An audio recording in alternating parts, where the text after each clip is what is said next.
Press release lang daw ang alok na reconciliation ni PBBM. Ayon sa anak ni FPRRD na si Davao City Vice Mayor-elect Baste Duterte. Buwelta ng Malacanang, nagpapapansin lang si Baste. Ang detalye sa agenda report ng ating Mojo Ivy Reyes.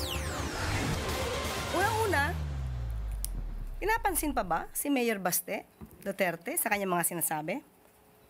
Can we expect any nice word from him for the President? Sino ba talaga ang liar? Ito ang sagot ni Palace Press Officer Claire Castro kay Davao City Mayor Baste Duterte nang sabihin nitong press release lang naman ang reconciliation statement ni PBBM. Ayon kay Castro, tila na misunderstood ng younger Duterte ang pahayag ng Pangulo. Tinanong po siya ni Mr. Anthony Taberna kung open ba siya for reconciliation. If I'm not mistaken, that's the word. Open. Right? Not offer.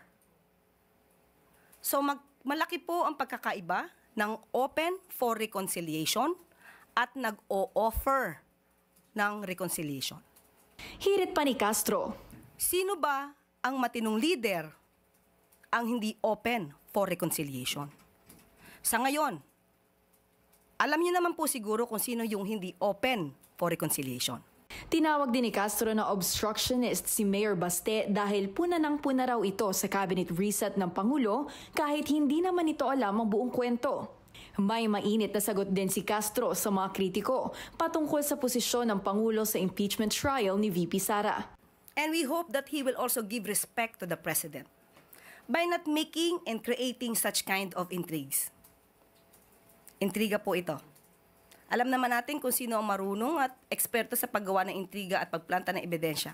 So wag niya na po sanang gayahin ito. Kumbaga sa pelikula, kokopyahin ko lang pero babaguhin ka ng konti. Do not be like a second-rate, trying hard copycat. Patungkol ito sa pahayag ni Kabataan Party List Representative Raul Manuel na ang Pangulo mismo ang humaharang sa impeachment. Giit ni Castro, sole responsibility ng Senado ang paglilitis at hinding-hindi makikialam si PBBM dito. Matuloy man o hindi ang impeachment ng bise, ayon kay Castro, hindi na raw ito trabaho ng Pangulo. Para sa agenda, Ivy Reyes, Billionaire News Channel.